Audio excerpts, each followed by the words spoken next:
Bonjour, bonjour à toutes, bonjour à tous. On se retrouve en ce dimanche 20 octobre pour la deuxième journée de la Citizencon. Et je vais probablement éternuer dans les 5 prochaines secondes. Euh, J'espère que vous avez bien dormi. On se retrouve après le stream d'hier qui a duré plus de 9 heures.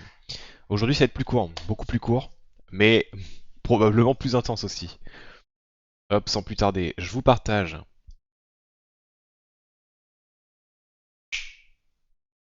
le planning de la journée. On va commencer par celui de cette journée, après on va faire un petit récap quand même d'hier. Il nous reste une demi-heure à peu près avant un peu moins d'une demi-heure avant la conférence. Et la première, c'est sur le base building, donc construction de base, comment ça marche, le crafting, qu'est-ce que ça permet. Hier, il y a eu plusieurs fois où on nous l'a teasé à travers par exemple la chasse au Valacar, le ver des sables géant de l'univers de SC, dans Pyro. Euh, Donc on a tout un tas de composants qui commencent à arriver comme ça dans ce style-là. Je pense à in-game aujourd'hui, on a les cornes de Copion, les cailloux de Maroc. On aura aussi les œufs de vache entre guillemets, le quasi. Et c'est tous ces objets, aujourd'hui on ne peut que les vendre sans utilité, et demain leur objectif c'est apparemment d'en faire des éléments de crafting. Alors que ça parte sur cela, ça me semble bizarre. Euh, mais on va voir comment ça marche. Je m'attends aussi à ce que tous les composants récupérables, par exemple le métal quand on mine, les RMC quand on fait du recyclage, ce genre de choses, tout ça puisse être aussi intégré dans cette partie crafting pour créer des environnements, etc. On a eu une très rapide présentation sur ce sujet l'année dernière, mais c'est un sujet qui date de beaucoup plus longtemps que ça parce qu'il me semble que c'était en 2017, si je ne dis pas de conneries, 2017 ou 2018. Vous avez présenté toutes les bases en fait de ce gameplay là avec à l'époque donc le Pioneer Star Citizen Tool. Je vais ressortir rapidement ça. Je sors le carton de très très loin, mais nous sommes donc chez. C'est pas complet. Bon, chez Knu, Mustang. Ah merci. La liste complète. Le Pioneer du coup, je disais, qui a été conceptualisé en 2017, c'était bien ça, donc octobre 2017, vous reconnaissez la marque d'une bonne Citizencon. On met en vente un vaisseau géant pour seulement 750 €, 880 si vous ne passez pas par les crédits Warbond. Et donc l'objectif c'était de permettre, via ce véhicule, de construire des avant-postes. Ici on le voit au milieu, un avant-poste comme on peut en croiser sur certaines planètes. C'était la première version de ce qu'ils avaient en tête pour la construction de base à l'époque. Donc via ce véhicule qui est en fait une imprimante 3D géante qui peut imprimer des avant-postes dans ce style-là. L'année dernière ça a complètement changé, maintenant ils veulent que différents vaisseaux puissent permettre différents types de construction. Ils veulent qu'on gère l'énergie de nos stations, de nos bases. Ils veulent qu'on ait de quoi extraire des ressources de la planète, par exemple un pilier qui va miner sous terre pour nous et qu'il faudra charger en énergie, vider régulièrement, entretenir, tout ce genre de gameplay euh, qui, qui sont liés au final à l'engineering tel qu'on va le découvrir dans les vaisseaux en 4.0. J'allais dire dès la prochaine mise à jour, excusez-moi. C'est marrant mais c'est pas marrant. Euh, mais du coup je m'attends à ce qu'on parle de tout ça dans cette première conférence, bâtir votre maison. Donc ça va être assez intéressant de voir comment ça a évolué depuis donc l'époque des préfabriqués avec imprimante 3D tel que c'était présenté par le Pioneer. Euh, et quelle est la vision réelle pour la construction et le crafting surtout. Le crafting a été mentionné l'année dernière une ou deux fois aussi, sans pour autant qu'on ait eu le moindre détail là-dessus. On sait juste que en fonction des matériaux et de leur rareté, de leur, je peux dire pureté. Genre par exemple, hier ils ont parlé de la perle de Valacar, ou des dents de Valacar, et ils ont dit qu'en fonction de quand on va les récupérer sur le corps du boss, du world boss, il y aura plusieurs niveaux de qualité possibles pour la perle, commune, enfin je sais pas exactement les qualités qu'ils vont vouloir mettre, abîmée peut-être ou parfaite par exemple. Et en fonction de cette utilisation-là dans le craft, ça donnera un objet final qui sera d'une qualité aussi variable du coup. Il vaudra mieux avoir tout en le plus qualitatif possible pour avoir un objet final très qualitatif, plutôt que d'utiliser des matériaux un peu random à droite à gauche pour avoir le même objet. Dans la théorie, on devrait pouvoir crafter, donc en plus des bases, des réacteurs pour les bases et de quoi des mineurs automatiques pour les bases qu'on nous a présentées l'année dernière. On devrait en plus pouvoir crafter des armes, des armures spécifiques, ce qui est peut-être lié à la création de guildes, telles qu'on l'a vu hier, ou avec les armures de guildes, les skins de guildes pour les vaisseaux, etc. Ils ont un petit peu teasé qu'il y avait un rapport avec le crafting là-dedans. Mais je pense qu'on pourra probablement aussi crafter soit des composants de vaisseaux, soit des vaisseaux directement. Et qu'il y aura pareil une variante sur les types de vaisseaux. Je trouverais pas ça déconnant de dire que tous les vaisseaux qui sont achetés par les joueurs aujourd'hui ont une certaine qualité, par exemple haute, et de dire maintenant si tu les craftes, ça va te prendre énormément de temps, mais tu peux les crafter en allant jusqu'à très haute par exemple. Et de permettre aux joueurs comme ça d'aller crafter des vaisseaux et ou des composants qui sont plus efficaces que ceux qu'on peut trouver sur le marché, uniquement s'ils prennent énormément de temps pour maîtriser toute la chaîne, de récupérer les composants, les crafter, tout assembler et monter tout le truc in fine. On aura plus de réponses très bientôt là dans une ou deux dizaines de minutes. Capitaine d'industrie, le titre est trompeur encore une fois. Que découvrez les vaisseaux et les véhicules terrestres qui vous serviront d'outils principaux pour la construction de base. Revisiter un classique et plus encore. Je pense sincèrement qu'il s'agit de la conférence des vaisseaux. Il y en a une tous les ans où ils font le tour de tout ce qui est sorti, de tout ce qui va sortir. L'année dernière, on avait eu un très beau slide où ils avaient mis l'ombre de tous les vaisseaux qui allaient sortir en 2024. Je crois qu'on a atteint le compte, ou pas loin du compte en tout cas. Il y en a peut-être un ou deux qui ont été zappés dans ce top-là. Mais l'année n'est pas encore terminée. Typiquement, le Polaris arrive le mois prochain. Il est gigantesque. Donc je pense qu'ici, on va parler de ça. Mais apparemment, ils veulent lier cette conf-là avec celle du dessus, en parlant des vaisseaux qui permettent de construire. Dans la slide de l'année dernière, il nous avait montré le mule, donc en petit véhicule terrestre, qui permet de construire des petits objets. Euh, il y en avait un autre en taille intermédiaire, je sais plus lequel c'est. Après, donc le Pioneer, le Galaxy, des vaisseaux qu'on connaît mais qui vont avoir une fonctionnalité de construction de base, euh, dont on va probablement entendre parler à ce moment-là.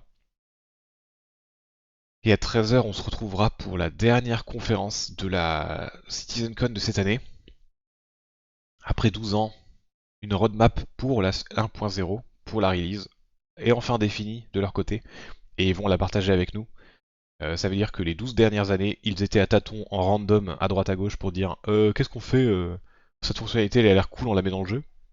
Maintenant, apparemment, il y a enfin une vraie vision unifiée de ce vers quoi on travaille, ce vers quoi tend le jeu, et à quoi ressemblera le jeu en 1.0. Donc c'est une conférence qui est très importante pour le futur du jeu. C'est une conférence qui aurait dû avoir lieu en 2012, hein. Je vais pas vous le cacher. Euh, et c'est une conférence qui risque de calmer un peu les ardeurs de certains joueurs qui pensent que Star Citizen fera absolument tout et n'importe quoi à la sortie. Impossible, impossible, les gars, il va falloir se calmer. Sauf si la sortie est dans 10 ans, c'est impossible de trouver tout le gameplay que vous attendez à la sortie. D'un autre côté, on sait qu'ils sont assez ambitieux. Hier, ils nous ont parlé par exemple de la liste des créatures qui veulent de présence sur les planètes pour la sortie du jeu. et on a une liste de 20 à 30 créatures. Je les ai pas comptées encore une fois, il y en a vraiment beaucoup, mais une liste de 20 à 30 créatures qui veulent intégrer au jeu à la sortie. Donc ça fera probablement partie de cette roadmap là. Et O'Reilly, ça va? Mais on verra ça tout à l'heure à 13h.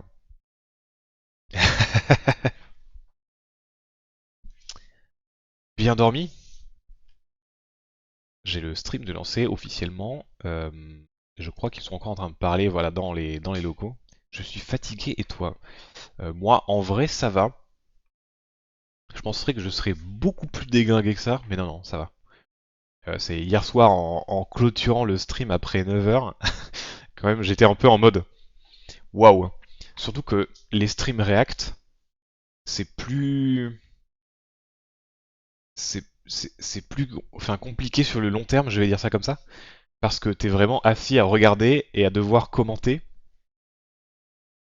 Alors que ça aurait été du jeu, je pense que j'aurais pu faire un stream un peu plus long sans que ça me pose autant de problèmes, quoi. Je viens envahir le stream avec mes émotes. Eh hey! C'est chaud, je comprends, ouais. Ouais, ouais, ouais, le React, c'est. En petite dose, c'est cool, mais c'est vrai que voilà, la Citizencon, ça fait partie de ces dates dans l'année où je préfère. Où j'aime bien faire mon petit React. La prochaine fois qu'il y aura un React comme ça, c'est les Game Awards en fin d'année. Vu que je fais aussi la soirée d'ouverture de la Gamescom et les Summer Game Fest en été, c'est ça. Ça commence doucement aujourd'hui. Oula, non. Oula, non. Non, non, pas du tout. Là, c'est l'inverse. Aujourd'hui, on va construire des maisons. Donc, c'est peut-être une des features les plus attendues du jeu. Ça va être assez marrant, assez marrant. Voilà, je remontre très rapidement les trois conférences d'aujourd'hui. On a un peu de temps, on a un quart d'heure. On regarde les Sims. Euh, je pense que tu as une vision biaisée des jeux qui ont des mécaniques de survie et qui permettent de la construction de base. Euh, regarde plutôt Ark, Rust, je vais dire Minecraft, mais parce que c'est l'ancêtre de tous ces jeux-là, mais je pense qu'on sera plus proche de ce style-là.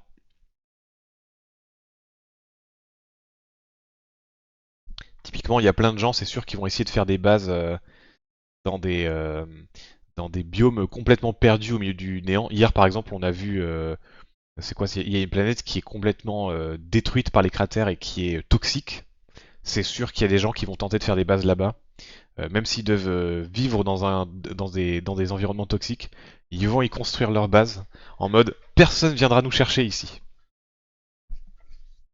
Mais de ce qu'on avait vu l'année dernière, en gros, il y a trois types de systèmes stellaires qui sont prévus. Des systèmes stellaires faciles, je vais appeler ça. Le mode facile, où en fait c'est des systèmes stellaires qui sont protégés par la police, les militaires, les forces de l'ordre, etc. Et c'est un endroit où donc tu pourras facilement créer une base et elle sera tout le temps protégée. Donc ça c'est bien, c'est-à-dire que tu pourras vraiment te dire ok, on construit sa maison et comme ça j'ai toujours un point où je peux revenir quand je veux. Il y a des systèmes comme celui qui est actuellement dans le jeu Stanton, où c'est un peu entre les deux, donc c'est-à-dire que c'est protégé, euh, mais dans la théorie, si un pirate décide de venir attaquer chez toi, euh, peut-être que les forces de l'ordre vont mettre un peu plus de temps pour répondre et que tu pourrais te faire piquer deux trois trucs avant qu'ils arrivent. Donc il y a vraiment une question de est-ce qu'ils vont tenter de le faire ou pas. Dans la théorie, ça devrait être assez safe. Et il y a des systèmes comme Pyro, donc celui qui sort probablement en début d'année prochaine, qui sont des systèmes sans loi, où tu vas pouvoir récolter des ressources beaucoup plus rares. Mais par contre, si tu mets ta maison là-bas et que quelqu'un la voit, il y a une chance sur deux pour qu'il explose instantanément. Donc ça c'est vraiment l'esprit très Rust dans ce cas-là. Mais voilà, dans la théorie dans ce qu'ils nous ont montré l'année dernière, il y a vraiment les trois systèmes qui existent. Donc il y a vraiment, et je pense que je fais partie des gens qui construiront au moins une base dans des systèmes hyper protégés en mode ok, comme ça je teste un peu les mécaniques, comme ça je crée ma petite maison et mon petit chez moi qui sera toujours protégé, qui sera toujours présent et où il y aura jamais rien à craindre. Et un jour, et après peut-être qu'on ira faire des bases avancées dans des endroits hyper reculés et hyper dangereux, juste pour avoir un pied à terre quelque part comme ça quoi. Tout le monde dort, on est d'accord? On est dimanche matin, lendemain de soirée, c'est ça. Ça doit être ça. Mais oui, oui, j'ai regardé sur, même sur Discord, au secours, hein.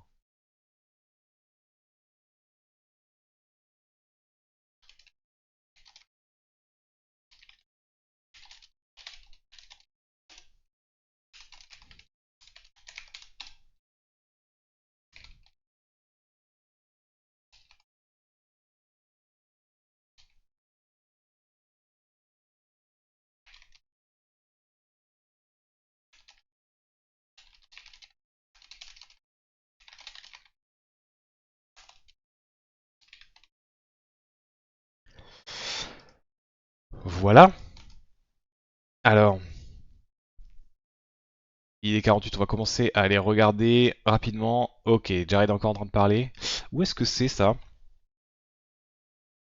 Ouh, ça a l'air très très technique. C'est peut-être l'endroit où ils sont en train de, où ils diffusent le stream et tout. Et ils préparent les écrans. On doit être derrière la scène. J'ai trouvé un petit truc marrant aussi. Euh, bon ben, on va faire un comparatif rapidement entre ce qu'on a vu hier et l'année dernière pour la séquence d'ouverture de Squadron 42. Bon ben, Riley, t'es la seule dans le chat. Il faut me dire, il faut choisir quel côté est le plus joli. Entre ce qu'on a vu en haut, c'est l'année dernière, et en bas, c'est cette année. Le style est différent. Ça dure 1 minute, 2 minutes, pardon. La vidéo te fait lag.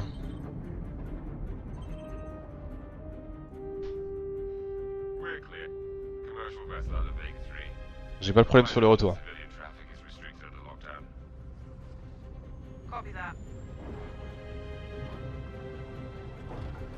Moi c'est fluide de mon côté, sur le retour. Actualise sinon.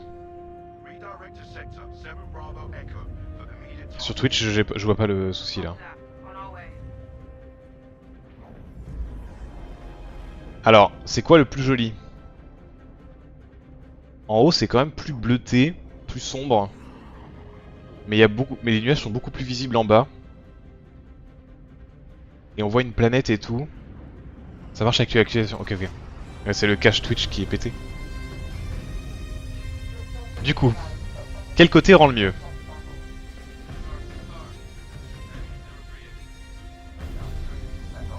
En fait, j'aime bien les couleurs en haut. Mais il y a plus de détails en bas. C'est bizarre, hein? Pause. En bas, là, on voit la ville, par exemple.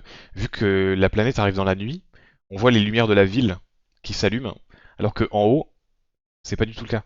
De la même manière, ça, c'est des nuages. Euh, on dirait une image de nuages, alors que ça, c'est les nuages volumétriques en bas dans le jeu.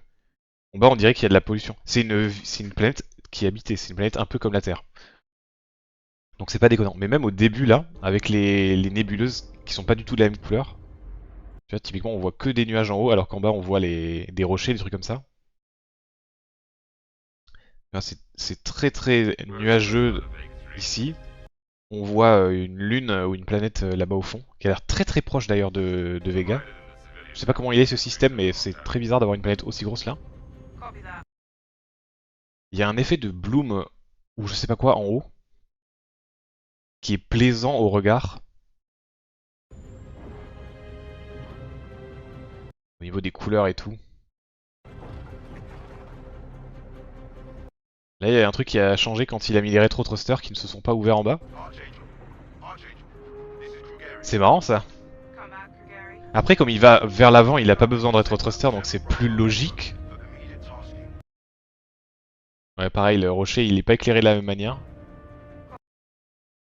Juste sur la fin là, du coup. Je sais pas. Voilà, mais j'ai trouvé cette vidéo marrante. J'ai vu quelqu'un qui a monté ça en 2 secondes. Je suis sûr qu'il y aura une version complète de tous les plans qui sont en commun entre le trailer de l'année dernière, où ou qui dure quand même 20 minutes, le trailer, et la présentation d'1 h 30 qu'on a eue hier à ce sujet-là. Tout le monde est dans la salle. Je crois que ça ne va pas tarder à commencer. Je remonte le son comme hier. Normalement, j'étais à 40 à 50%. Donc, si vous... Normalement, on entend bien et le son du jeu. Du jeu, ça y est. Et le son du stream. Et le mien. Ah, le Brésil est mentionné. Pour ceux qui ont la ref.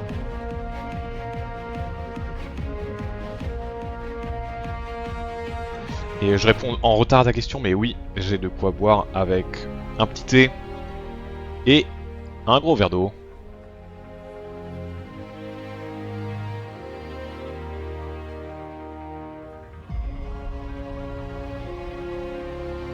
En vrai, le nombre de personnes qui sont là-bas. Comme hier, on pense à nos amis américains qui se sont levés donc cette fois-ci à 1 h 30 du matin pour commencer leur journée de stream.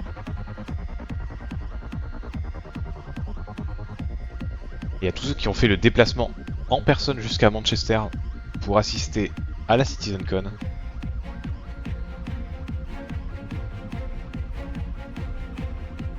Trois conférences restantes. Après, cet après-midi, ils vont faire un tournoi e-sport, mais ça, je vais pas couvrir ça. Nous, on est là pour l'info. On est là pour la nouveauté. On est là pour les promesses qui ne tiendront pas aussi.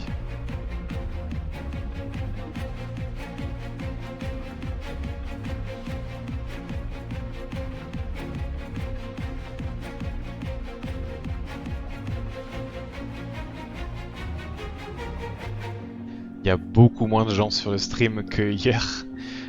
Sur le stream officiel, hier, on est monté à 14 ou 20 000. Et ici, il n'y a plus que 4800 personnes.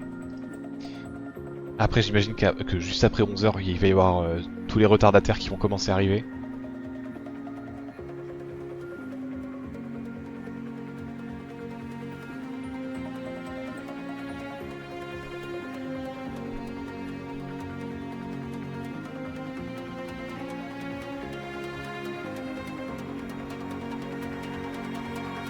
Avec la petite musique de la Murray Cup.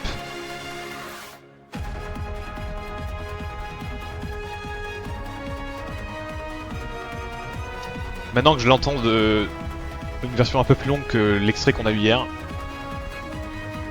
j'ai l'impression que c'est une version remaster de la musique de la Murray Cup. De la Murray Cup, ouais.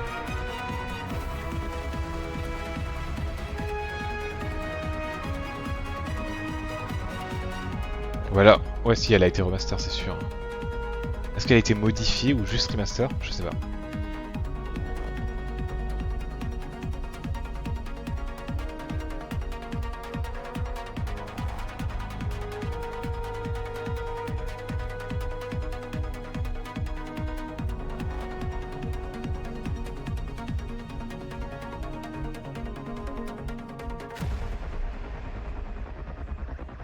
Tout le monde commence à venir se placer dans la salle.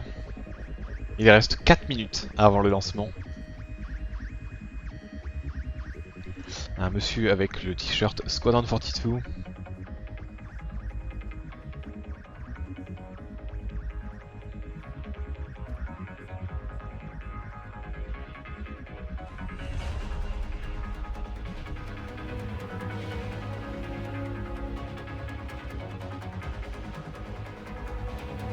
C'est marrant, cette année je reconnais vraiment personne.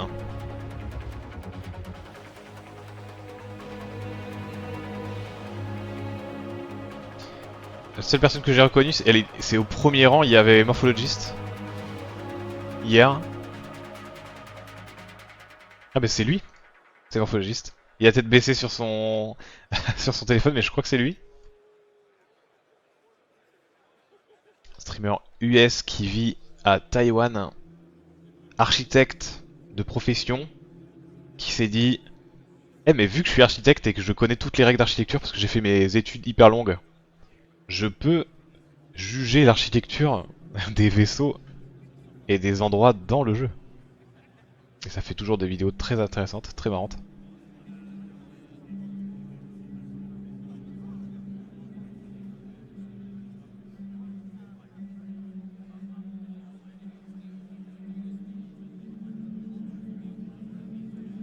qui donne des phrases célèbres comme personne ne veut vivre dans une pièce aux couleurs orange. Et je pense que c'est assez vrai comme pièce, comme phrase.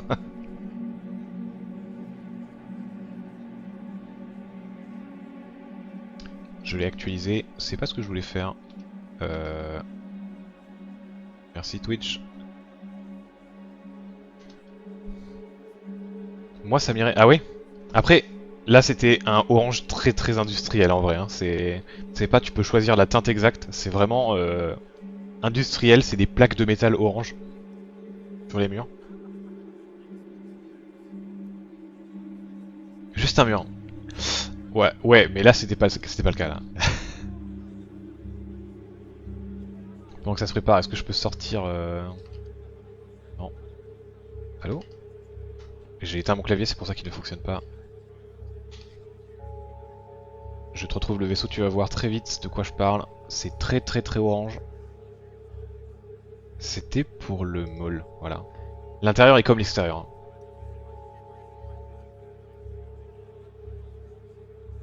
Il n'y a pas des images de...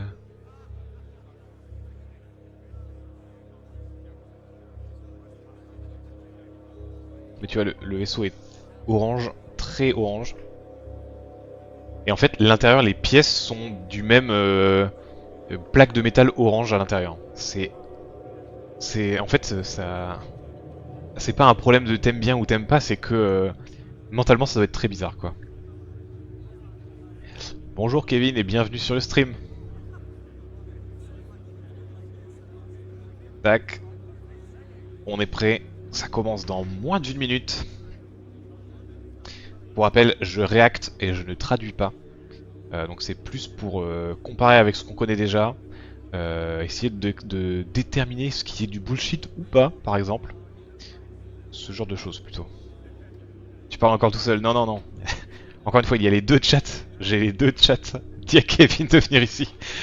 Il y a le chat de Twitch qui t'appelle.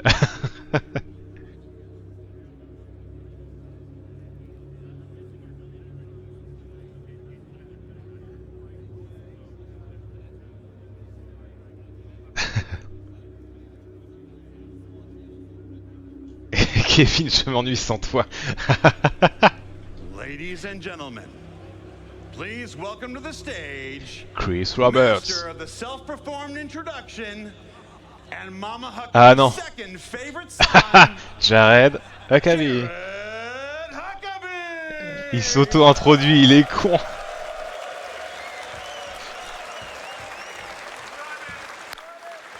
Hello, Citizencon!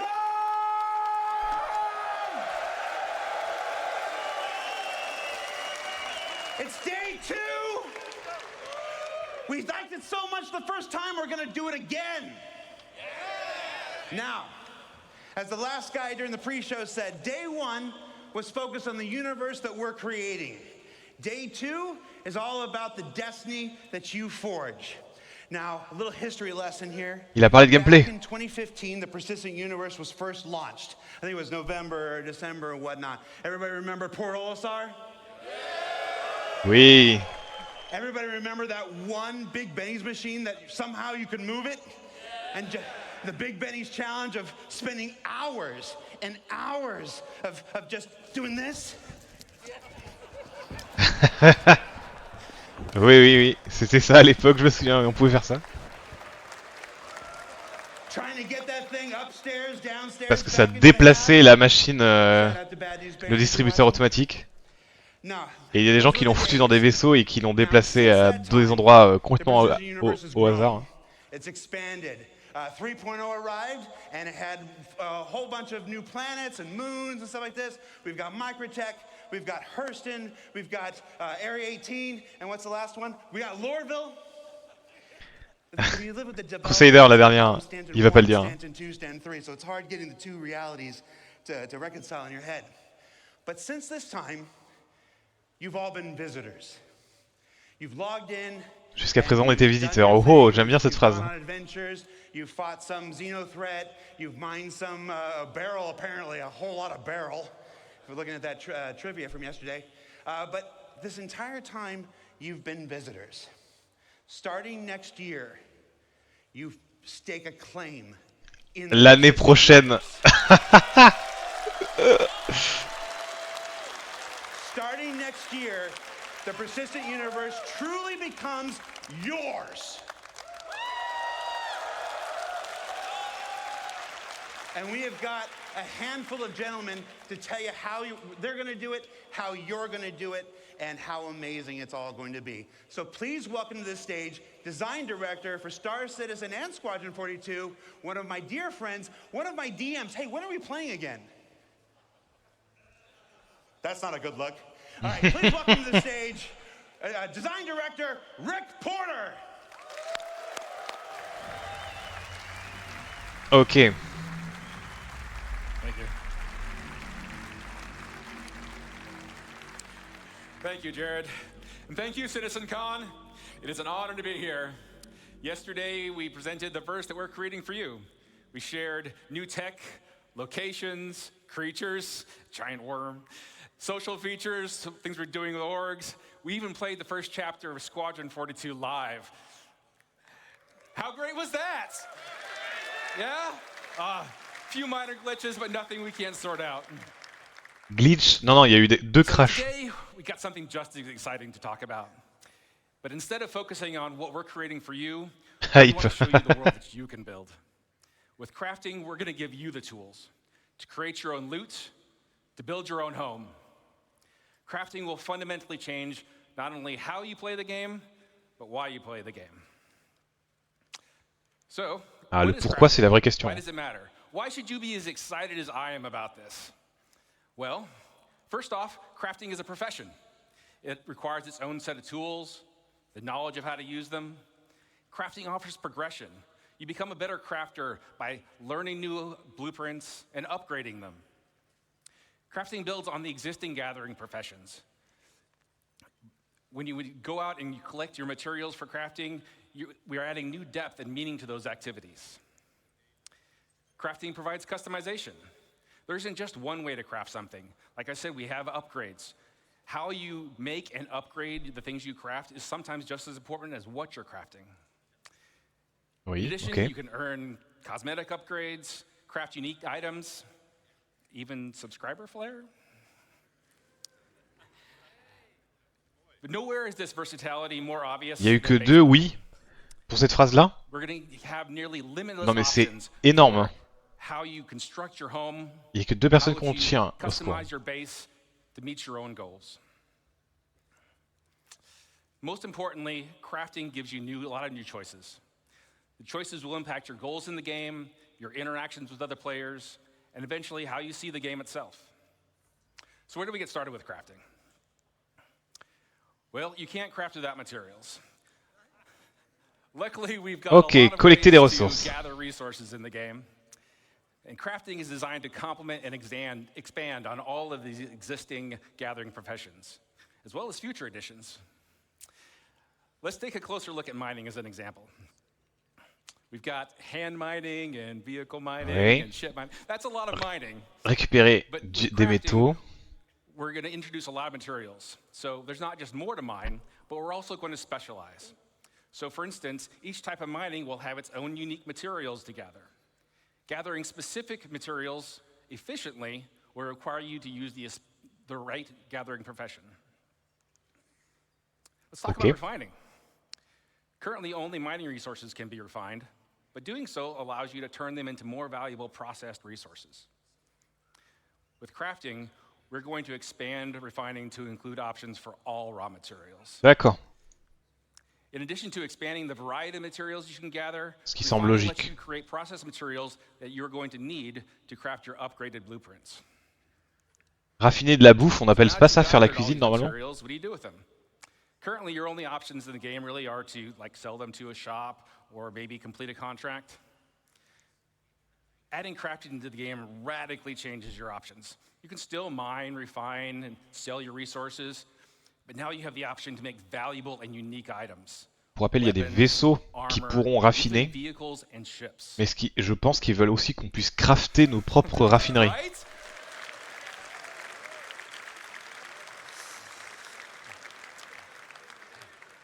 And by valuable, I mean that the crafted gear that you create has the potential to be better than anything you can buy in a shop. Ah, ok, donc tout ce qu'on peut crafter peut être meilleur que les versions But achetées. crafting C'est doesn't ça. end with shiny new gear. Think much bigger. Crafting Ah, enables you to build your own home among the stars. enfin. Choose to make a farm, a hunting lodge, an industrial complex, your own trading hub, a military outpost, even a sprawling town with your friends and org mates.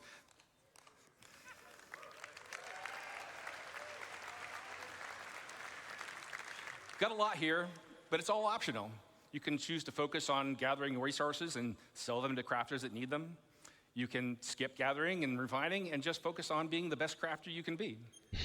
Or you can leave all that gathering and crafting nonsense to other people and just focus on trade and make some money. But that brings me to my last point. Player choice matters. When a player makes a choice, they assign value. Players' choices about crafting and base building will drive player trade. The community's choices will determine the value of the materials and the crafted goods you can all make. The game will still have its own shops and economy alongside players, but now you'll have more options about where you invest and how you prosper. Ok. Now, I've given you a nice overview of what we're working on here, and we have a lot more planned for the future. But now that you're familiar with the big picture, I want to introduce some of my fellow developers to come up on stage. They've got exciting details to share with you about the specifics of our new crafting systems, important gameplay improvements, and most exciting, I think anyway, an update to base building.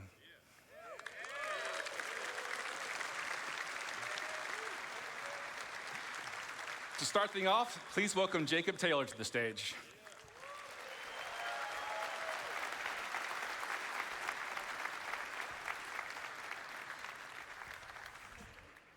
Thank you, Rick. And hello, Citizencon.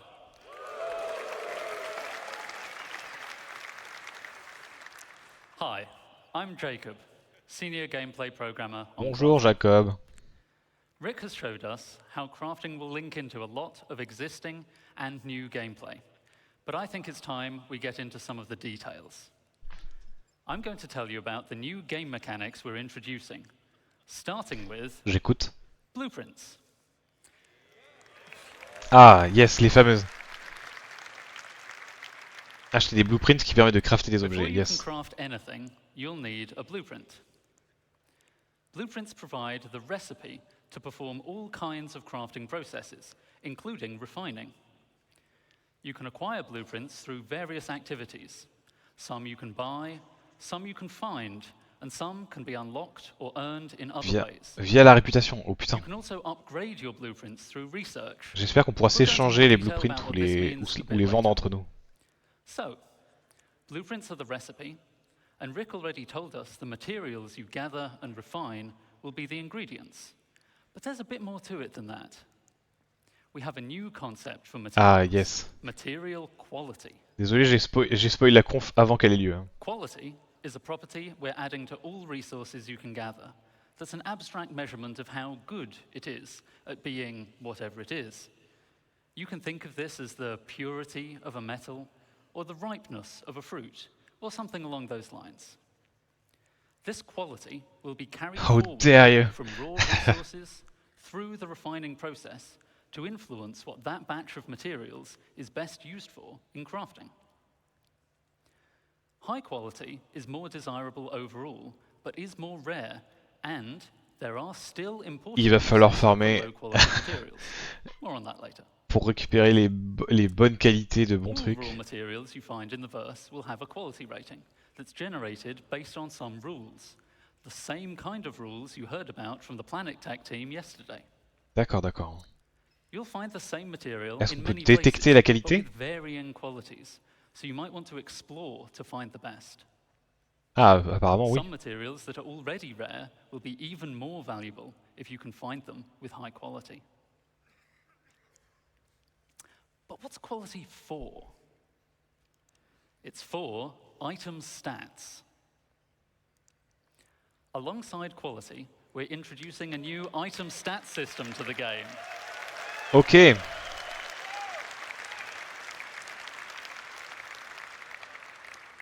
This will allow relevant properties of craftable items to be affected by the quality of materials used to craft them.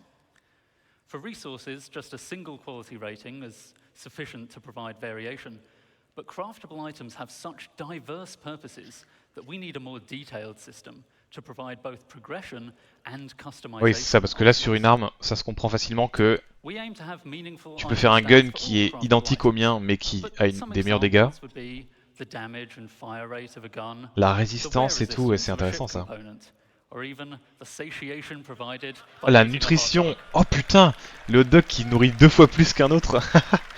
Donc il y a littéralement des cuistots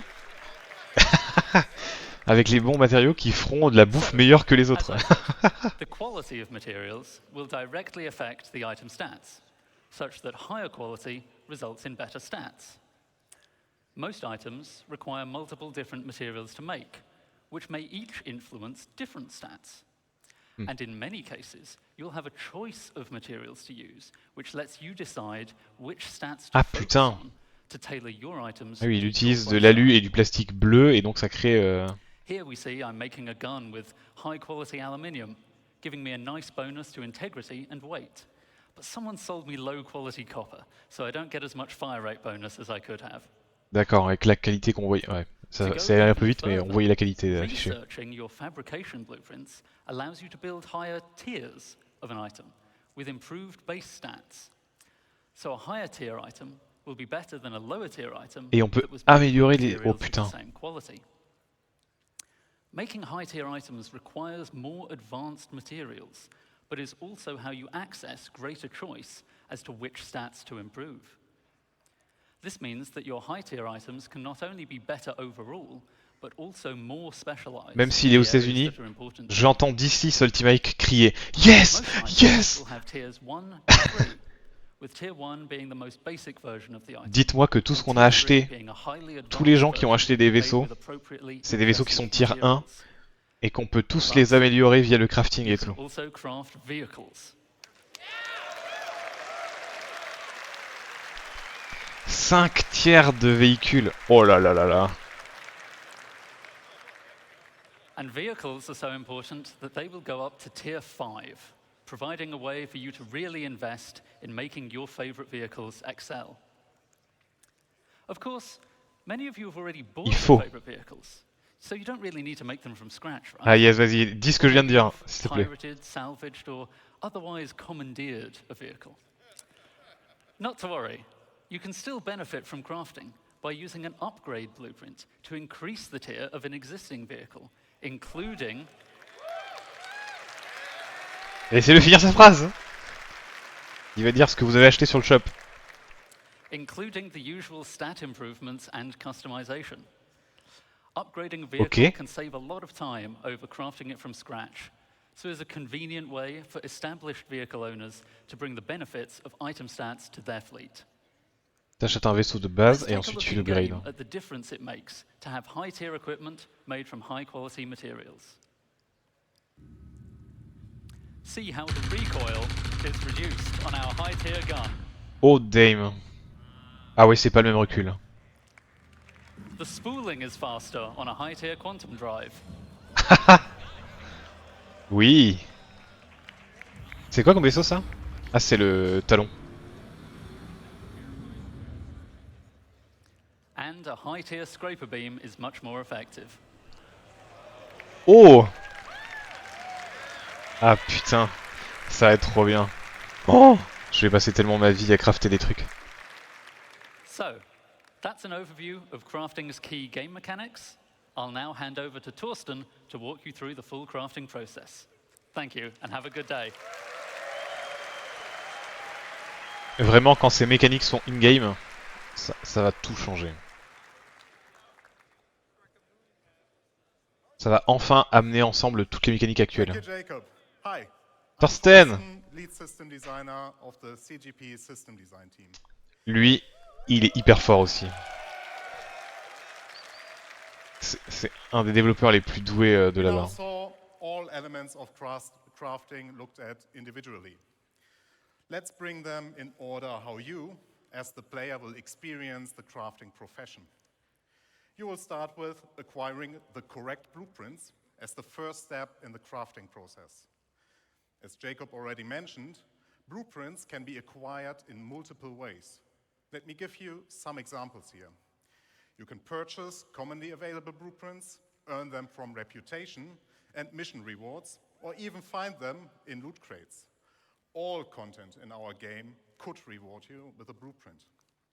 Some blueprints Okay. can be challenging to find, so players working together may find them easier to acquire. While you may find a blueprint on a datapad or other portable device, the blueprint itself is not a physical item. You don't collect them in a box or stack them on a bookshelf. Blueprints are digital. Once you claim one, it is permanently added to your personal library. D'accord. This library Tu peux pas perdre une blueprint. Est-ce qu'on peut partager? library is persistent to your character, and every blueprint you claim is yours forever. Ok, ok. C'est logique, c'est logique. They cannot be stolen or traded once claimed. But it does not just end with acquiring blueprints. Those tiers of quality that Jacob mentioned are unlocked through blueprint research. Research requires a research data bank which can upgrade your blueprints. Upgrading here means that you unlock a blueprint that allows you to create a better, higher tier version of the same item using more advanced materials. Note, you will still have access to the lower tier versions if you want to craft the cheaper version. In order to upgrade a blueprint, you may need to perform certain actions. In this example, we need to craft 100-volt pistols Au secours. and have one with a higher fire rate. Other examples would be collect resources, complete missions, or acquire research data from the Science Guild. Research is Ok, on commence à parler du gameplay science, de science aussi. action requirements. It will take time for the research data bank to process your research data and unlock the upgrade. You are also limited in how many research projects you can pursue at once. Now that you have your blueprint and you decided what to craft, you also know what resources to look for. Every blueprint you find will have unique requirements in their resource needs. It will not just be you need iron. We want to make use of the professions we have to meaningfully involve them in the crafting process. Especially for the more advanced blueprints, you can expect that it will require materials from multiple sources.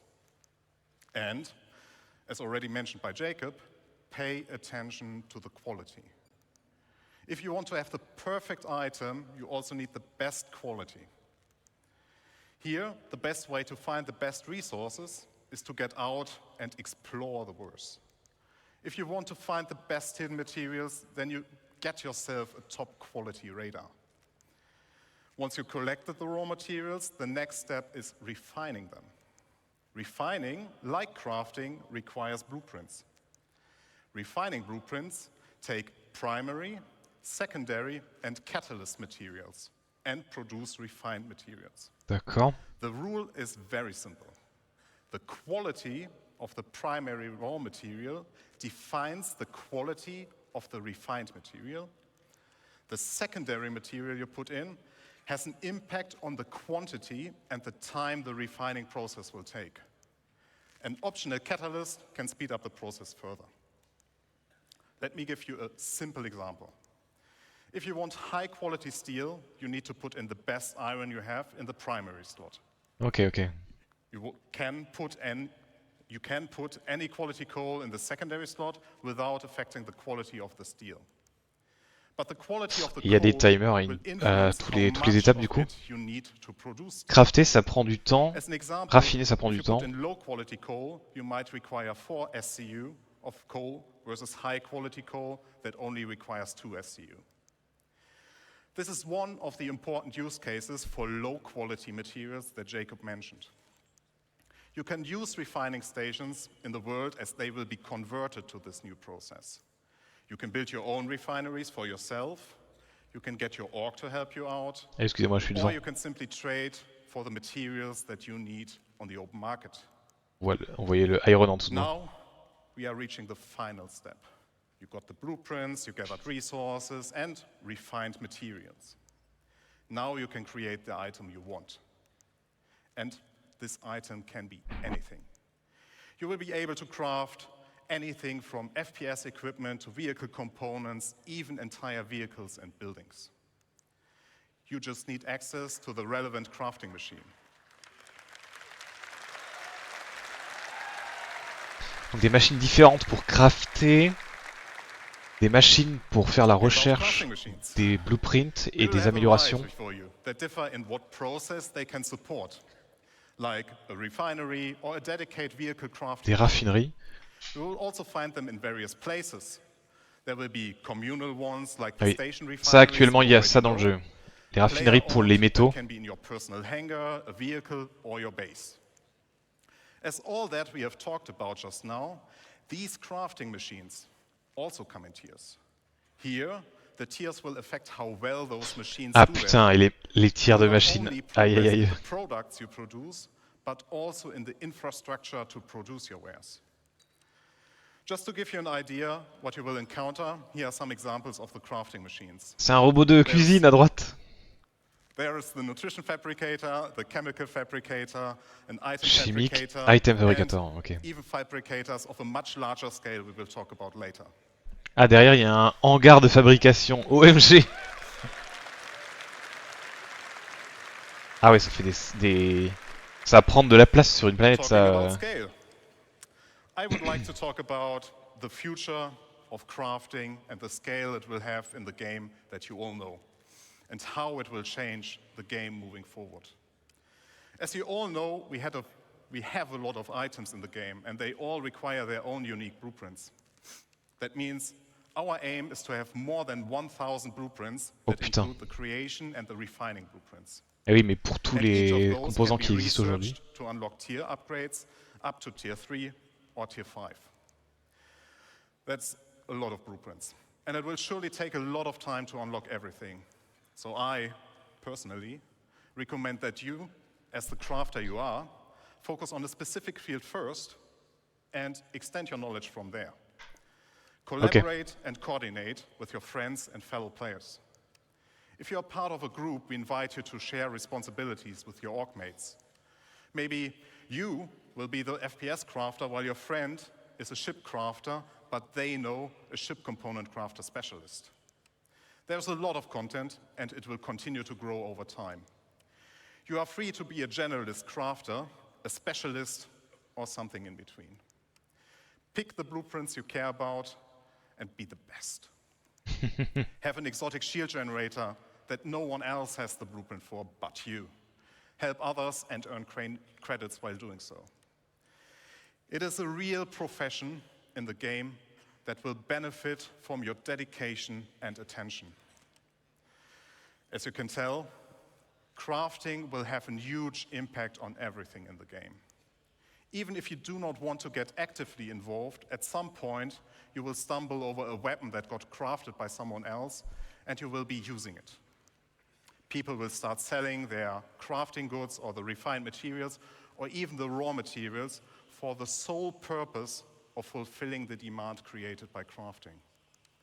Players like you can become well-known Ça va créer une économie de dingue, ça, en vrai. sought out to get certain things crafted from.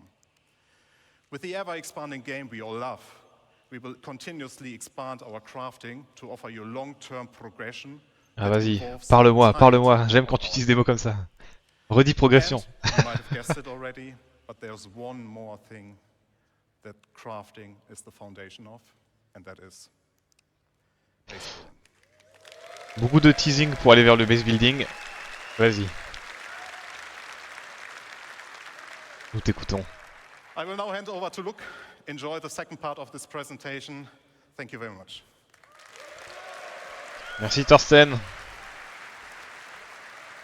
Toujours efficace, toujours to the point.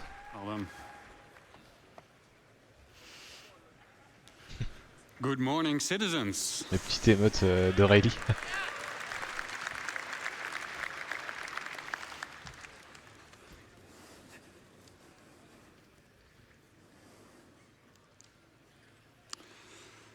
Who's excited to start talking about this next topic? Tout le monde s'est réveillé à 10h pour ça, hein, donc... Let's get into it. My name is Luc Gijsbertse. I'm the lead environment artist on base building structures. Now that we have an understanding of the C'est un artiste, fundamentals attention. of crafting, thanks to Jacob and Thorsten, Il ne sait pas comment le gameplay va we fonctionner. can explore how crafting is the foundation of base building. Up until now, Allemand. everything in the game we made for you. Il a un accent, mais je sais pas. We will give you the tools Il y a moyen. Il y to a un studio build your en own Allemagne maintenant. stories, your own homes, and truly make the universe yours. Join me on a journey on building our own habitable home on Pyro. Keep in mind that the following footage is work in progress, including its UI, design, and visuals. In-game. We're super excited On va voir to share in-game. this with you. What the fuck? We found a beautiful location by a lake. This is where we'll build ourselves a home. J'avoue, c'est un bon To endroit do pour construire so, une petite maison. we need some resources and the construction graph card. Qu'est-ce que... The construction graph card allows us to survey the land, On dirait lay un... the land in a lawful system, and it allows us to build structures. Un- As we've already found a tombe, location, mobile. we don't need Je to suis désolé. create in lawless Pyro, we can straight dive into building our base. Keep in mind, the following UI is work in progress.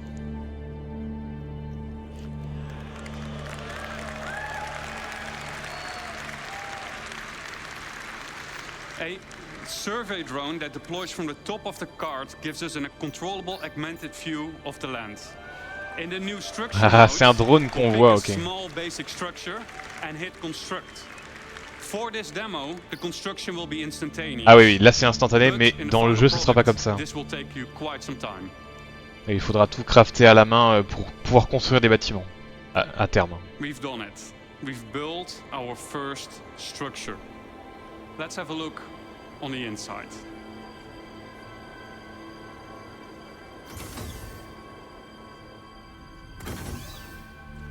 As we walk Oh, into la the vue. small basic Très structure, sympa. we see an empty interior that is dimly lit.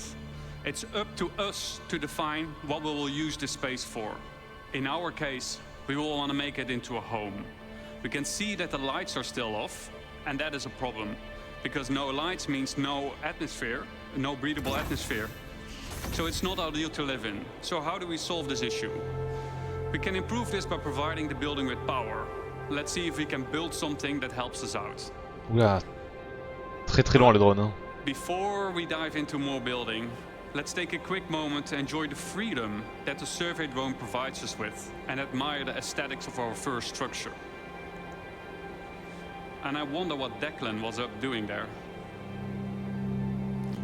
Keep in mind that base building is still work in progress, but what you're seeing right now has been recorded directly in the client and works seamlessly between first person and the building mode. Okay, enough. Back to base building. In the list of new structures, we see a small fuel generator. That is something that could solve our problem, I think. Power providing structures need to be hooked up to other buildings inside construction ER mode, but we'll explain this later. The fuel generator Oula. is one of several structures that provides power, each with their own benefit and drawbacks. Fuel power is quick and easy to build, but it requires a constant supply of fuel Eh oui. besides its regular maintenance. Donc il faut le remplir de fuel If tout a le temps structure pour is not qu'il y ait de l'énergie maintained, dans la it will base, halt ce its truc-là. activity. Players will need to maintain fuses to keep the building operational. The better crafted fuse, the longer it lasts. This is where the fuse goes on this building. Ok. Next up, we have a terminal that gives us access to the status of our building. And, more importantly, we get to activate it here.